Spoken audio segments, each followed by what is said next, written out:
Welcome to Extreme Genes, brought to you by the Church of Jesus Christ of Latter-day Saints. This week on Extreme Genes Family History Radio, how would you like to check out Great-Grandpa's hat for DNA? Hi, it's Fisher, and I'll be talking to Kara Porter, who's putting together a lab that may help you do exactly that. Hear all about it, what's coming, what it might be able to do for you, and think about what kind of heirlooms you have that you might want to test. That's this week on Extreme Genes Family History Radio, brought to you by FamilySearch.org. Discover, gather, connect. A presentation of the Church of Jesus Christ of Latter-day Saints. And welcome to another edition of Extreme Genes, America's Family History Show, and ExtremeGenes.com. It is Fisher here, your radio root sleuth, on the program where we shake your family tree and watch the nuts fall out. Well, I hope you're doing well, Genies. It's been a while since we talked because, I couldn't talk for the last couple of weeks. And came down with a nasty bug right after Roots Tech, actually. My wife has gotten it now, as I've gotten on the mend, but she has been tested, so no COVID here, just the nasty flu bug, and that we don't hear a whole lot about, but that's affecting a lot of people as well. But it's great to be back with you. We're actually doing the show for the first time from my home studio as we socially isolate. It's great to have you along. David Allen Lambert is back, of course, from the New England Historic Genealogical Society and AmericanAncestors.org. He is the chief genealogist there. David, how are you, buddy? You staying well?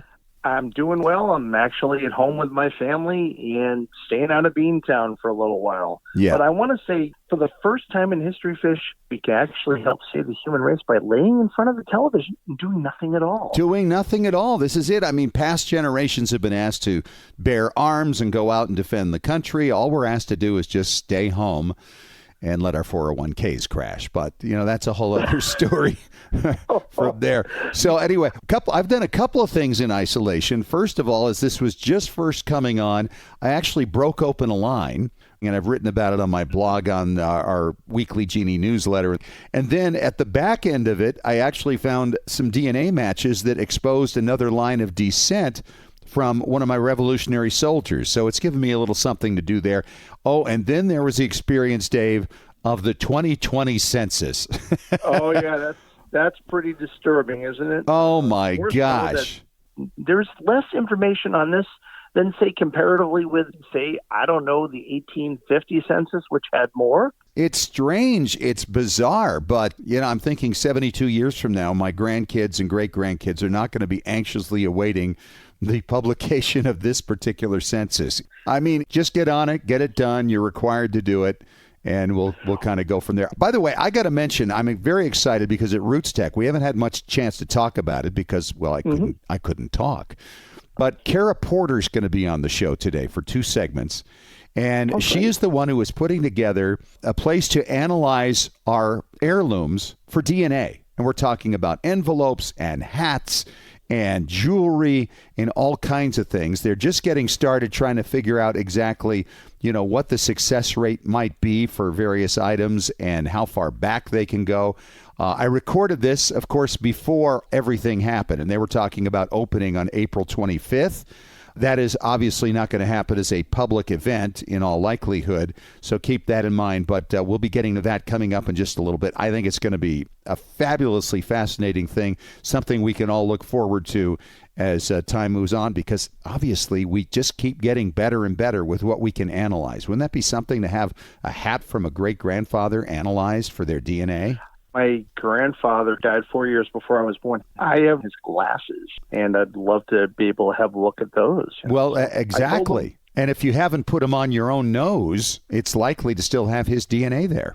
That's true. So the rule of thumb is never clean your glasses. Exactly. Yeah. Well, you never quite know what you're going to find when you open a book that you bought at a yard sale. Now, in this case, someone found in an old family Bible, which is, of course, genealogically valuable in its own right, they found a World War I draft registration card for Clem Claire Hubbard of Toledo, Ohio. And with the aid of a local genealogical group in the library, they were able to pinpoint it, and now the card is going back to Toledo. Isn't that cool? Yeah. I mean, they just went right to the genealogical department and said, hey, help me find descendants of this person.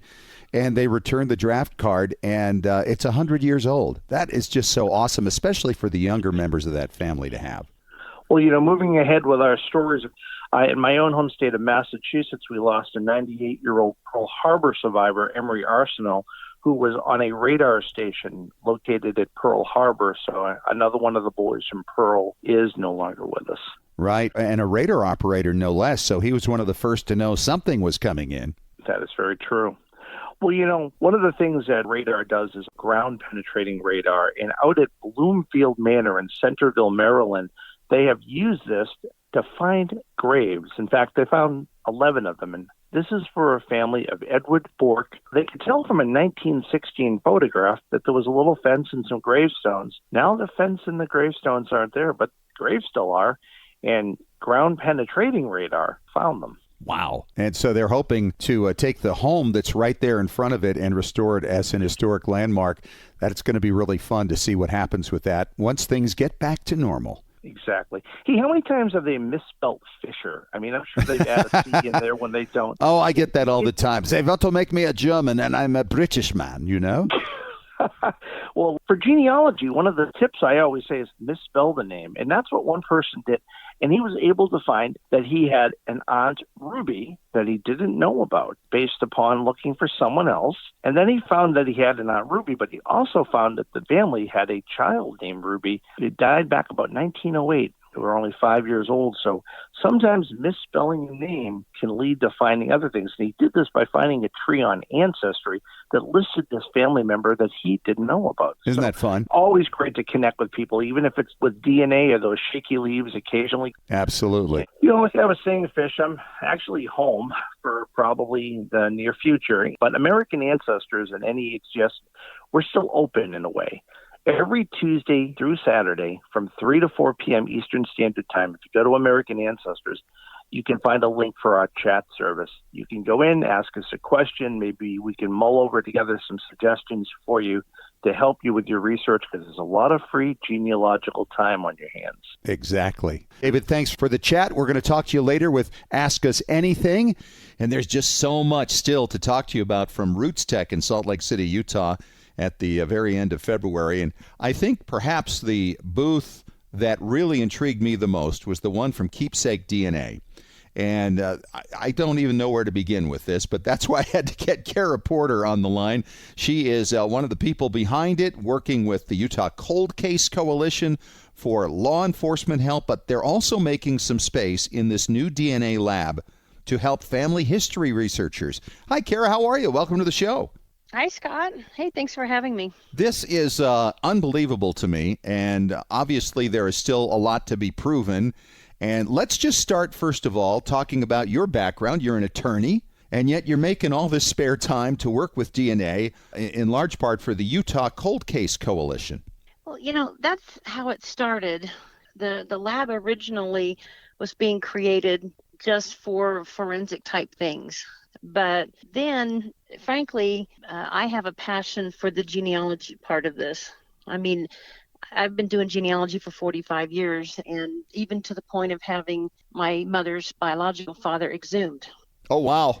Really? And, yeah, actually, he died in 1963. He's a cold case homicide victim in Wyoming. Oh. And so I got a court order and had him exhumed for DNA testing for the genealogy part of it. And right. then I couldn't find a lab to test it for genealogy. There were labs out there that were willing to test it, for like crime purposes or something. But Sure. That was not my interest. And that's really what led to the formation of Keepsake DNA. And what did you obtain from your grandfather? We got a piece of femur and a molar. And he had not been buried very professionally, I'll just put it that way. Okay. But we did get that. And even then, I had to pay somebody from the Arkansas Crime Lab to come down and get that. And I thought, there just has to be a better way for genealogists. And that was 4 years ago. And since then, we have been working on the genealogy side of the DNA testing. Right. Now, this grand opening of your lab is coming in Utah, in Salt Lake City, as I understand, on April 25th, right? Yes. It'll be a big bash. It sounds like it's going to be, because obviously there are a lot of law enforcement people who are really looking forward to this. How much of the lab is going to be devoted to law enforcement and how much to the genealogical side for the rest of us? It kind of depends on how many genealogists want to do this. We're committed. I mean, like I said, my mother and I have been doing our genealogy for 45 years. So if we get enough interest from the genealogy market, we'll probably just add staff rather than cut back. But I do want to make one thing very clear. Although the lab started because there was a need in forensics, there's no sharing of information. There's no, police, law enforcement do not have access to the genealogy part. It just so happens that we had a lab in place for forensic things and law enforcement, and then now we are adding a genealogy component to it. But like the machine is, in a different place, it's a different process. So I don't want people thinking that if they send their grandpa's hat in, that it's somehow going to end up in CODIS. Right. Yeah. That makes sense. Well, I'm glad you clarified that, because I'm thinking, I don't know how many people would be too anxious to send in grandpa's femur and molar. So let's start about some of the things you feel that you're going to be able to create a genome from for some earlier ancestors. The list is encouraging to us. We knew that we were going to be dealing with degraded samples, so we did have to purchase additional equipment. I mean, we purchased the world's most sophisticated technology, and we did not need that if this lab had just limited itself to law enforcement or whatever. Right. So we did that because it has a better success rate on degraded DNA. And of course, obviously, we've spent a lot of time talking to the lab director, and the recruits at this lab are all crime lab people, which we thought would be extremely helpful in getting DNA from unusual or difficult sources. Sure. Like you have to do with genealogy.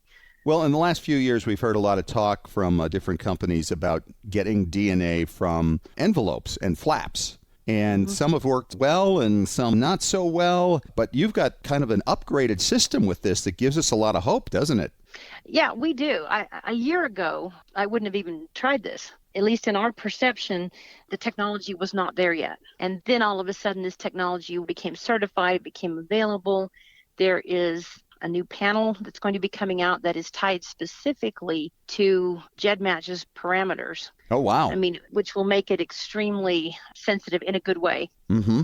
So now, though, we know that this can be done, but this is pretty new. Like I said, a year ago, we wouldn't have tried this. Sure. At Roots Tech, I was talking with you and Blaine Bettinger, and he's very interested in this. And for those who don't know Blaine, he is one of the nation's foremost DNA specialists. And obviously, we all want to know, what percentage of likelihood for success are we going to have if we were to send in an envelope, or we were to send in a hat, or something with a piece of jewelry maybe that was kept in grandma's ear and still has DNA on it? And that's going to be a really interesting process as you put it all together, because I know you don't even have prices figured out yet, because you've got the equipment coming in, and you got to know what those success rates are so people know what their risks are, because it's probably going to be pretty expensive, right? And the thing about the price list, we frankly just didn't give the lab director enough time on that. I mean, I guess it'll depend on your definition of expensive. It's not easy, like, let's say, spitting into a tube and mailing it off. Sure. There's a process that has to be followed. And for some people, unfortunately, they may be priced out of it, but we're going to do our best to keep it reasonable. And with respect to the success rates, I think it's important also to be transparent. Plus, the lab guys, I mean, they've gotten usable DNA off of a huge, long list of things. And so they're pretty comfortable. But we thought what we ought to do, and we talked with Blaine about this, and with you at Roots Tech, was we thought, what we need to do is we need to take these envelopes and do it by decade. Right. That's a great idea. Yeah, and then we'll post the results. One thing we haven't tried is to see how far back we can go, but we've now ordered envelopes back to the mid-1800s. And so we're going to go back decade by decade, and we're going to post. The way that we can do it, if you don't mind me just very briefly explaining, we want the kind of the souped-up panel, the one that is being customized for GEDmatch. Right. Right. And that's coming soon. Yeah, that's coming soon. It's being made by Verigen, which of course bought GEDmatch. Okay. So we're just waiting for that. We're in fairly constant contact with them. But what we are able to do while we're waiting for the souped up panel is we are still able to go through all of the steps up to that point to determine whether or not we can get enough DNA to get a profile. So what we do is, let's say we take an envelope or a hairbrush or whatever, and it goes through serology process, and I know people are going to say that means blood, but in the DNA context, it also means that you're identifying where the DNA is, and then we will chemically extract the DNA. Then you run it through what they call quantification. And the quant process tells you three things. It tells you, do you have the right amount of DNA to get a full profile? Right. Because you can't have too much. Actually, too much is a problem. Really? You need to have it within a range. Okay. Now, if you have too much, you can save some of it, but the machines that run the profiles need it to be within a particular range. So this quant machine will tell us, let's say for each envelope from 1940 or whatever, it will tell us how much DNA, and if it's the right amount, it will tell us if there is male DNA in there, and it will tell us the degree of degradation of the DNA. Okay.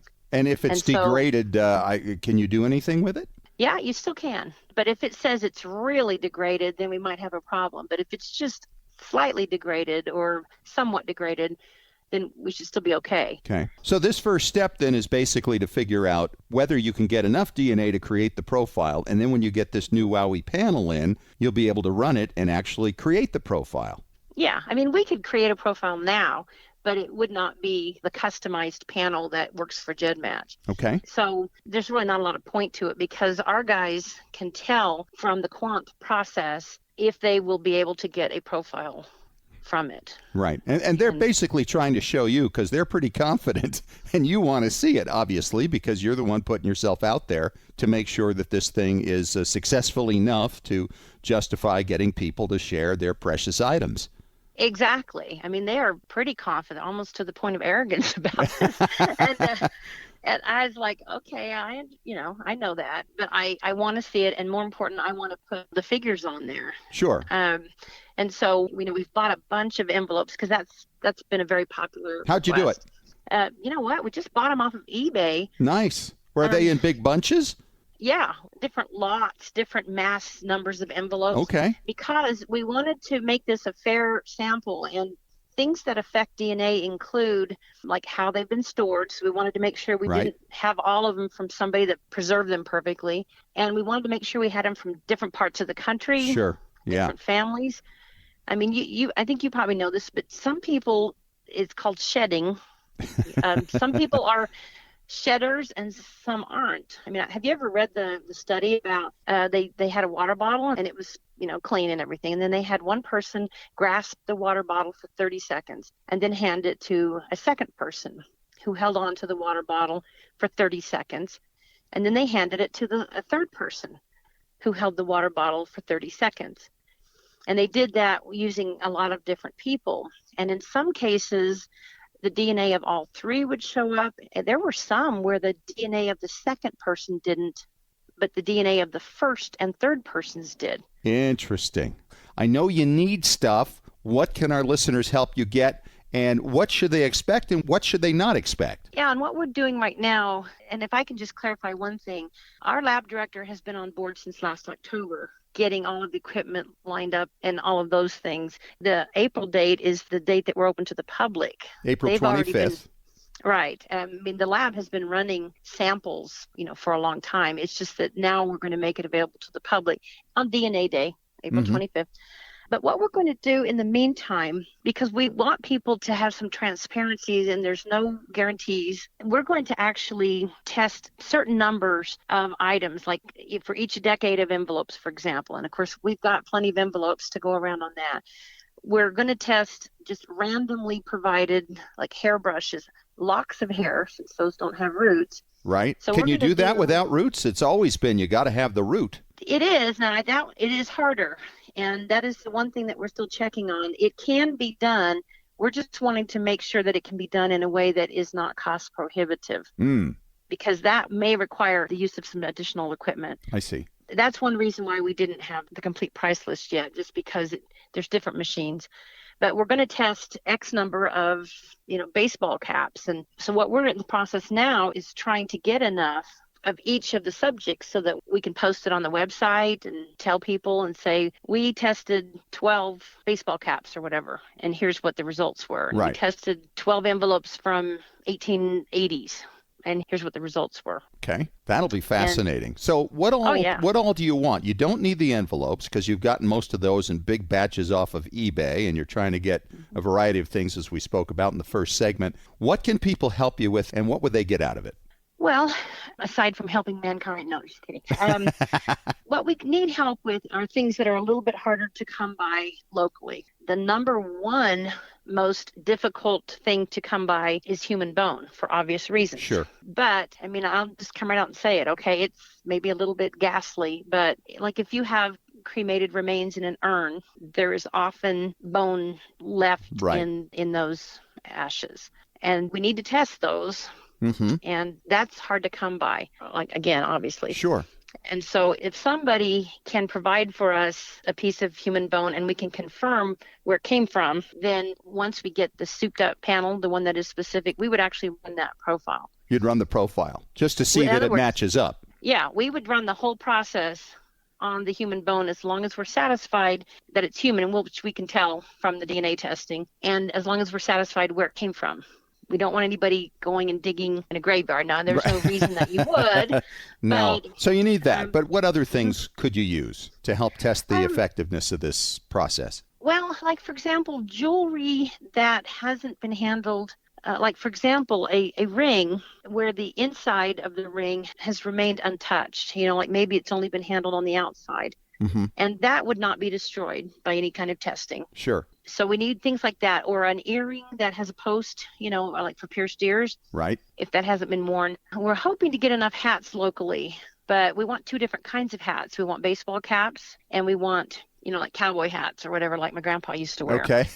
Because there are different linings there. Right. The lining's the key for hats, I would imagine.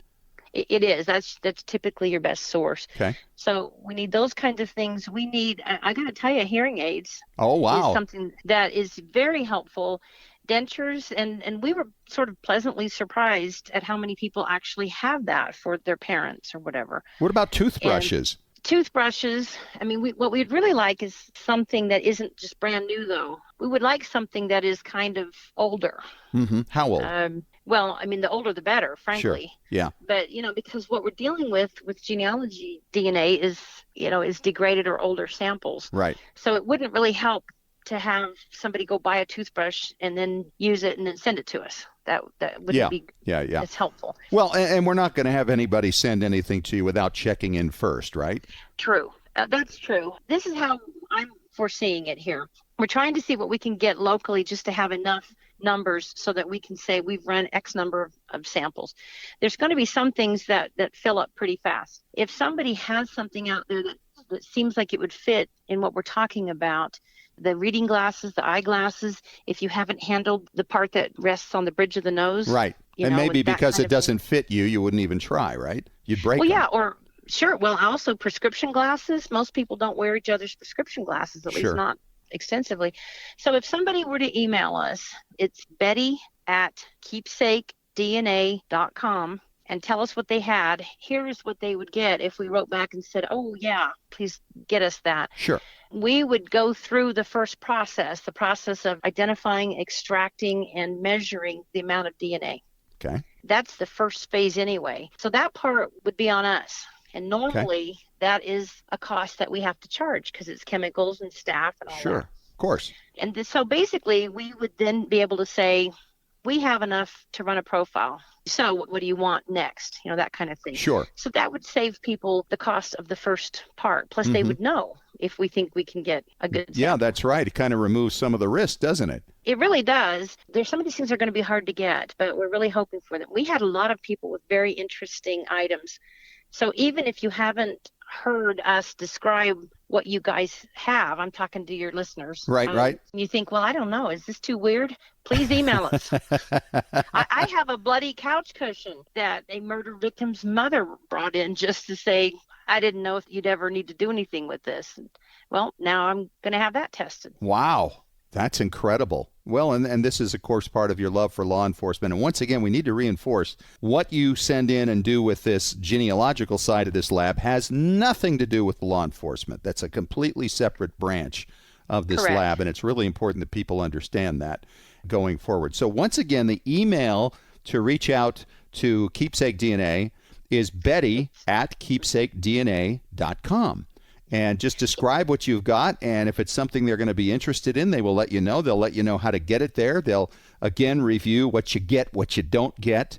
This is just the beginning, and basically you're helping Kara and those involved with this lab to basically calibrate what they've got so that they can tell everybody exactly how effective it's going to be and what we might expect from it. And I look forward to doing some of this to find out exactly what this does, because imagine if you got a parent tested, a parent who's been deceased for many years, or even a grandparent, and you come up with their genome profile, you could come up with matches that nobody living now could possibly match. Oh, I tell you, I can't wait. I've got my grandmother's envelopes sitting there right now.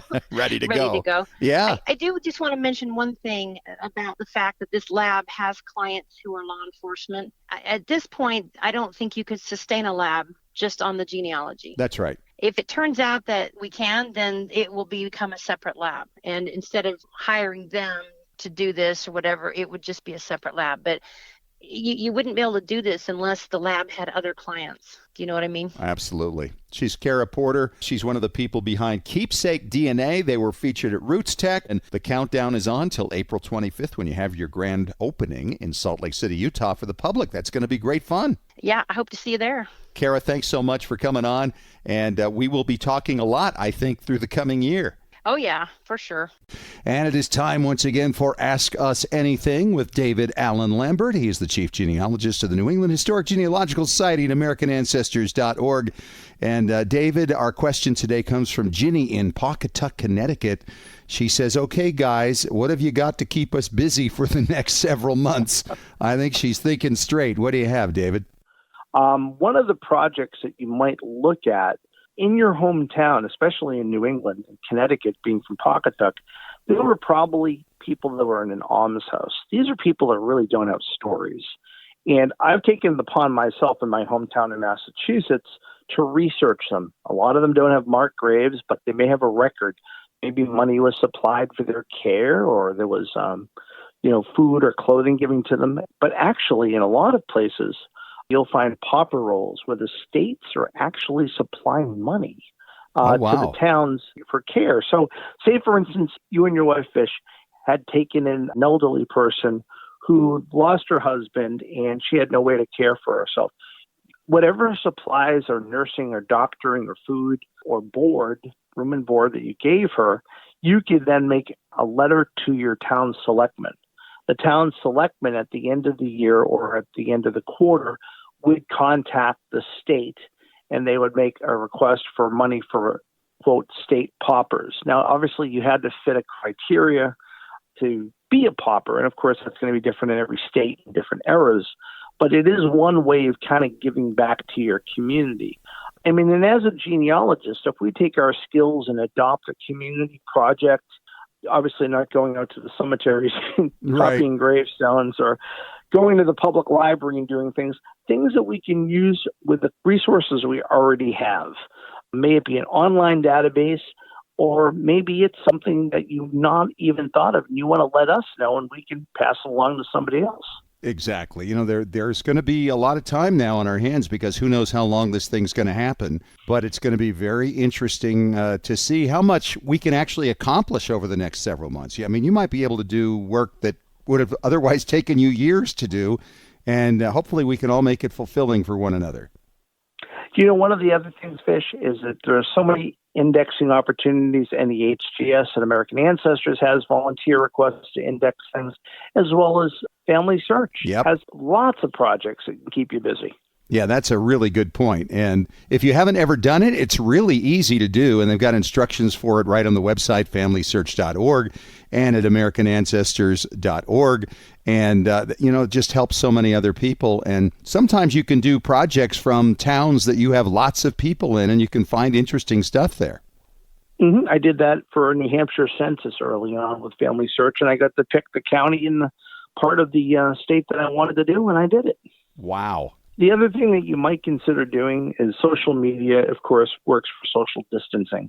Create a group on Facebook, maybe one for your hometown where people that can gather together and maybe virtually work on the project together. You might be able to find there's a lot of free time with your neighbors. And when this is all said and done and finished, you can all get together and celebrate what you've created, which I think is something to look forward to. That's a really neat idea, too. And wasn't there somebody recently who was helping people put together family history websites that they could all collaborate on?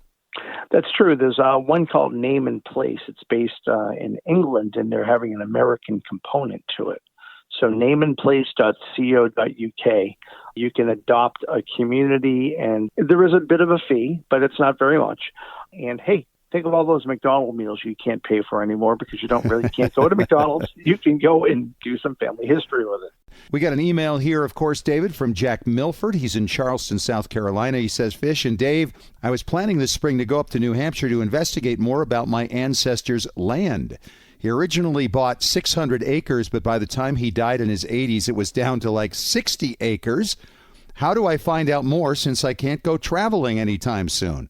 Well, even without coronavirus, this can be done from home. So you still want to get a chance to get up to New Hampshire is really pretty. So maybe in the fall when the leaves are out, it might be more of a acceptable time for you to go.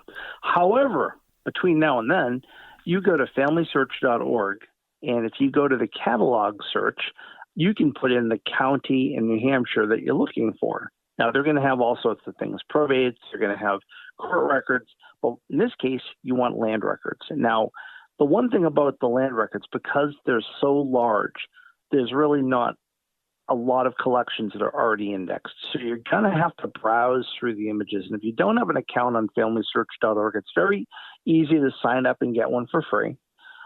From there, you'll be able to have image access. Now, a lot of things on Family Search, as you know, Fish, have to be at the library or at an affiliate library.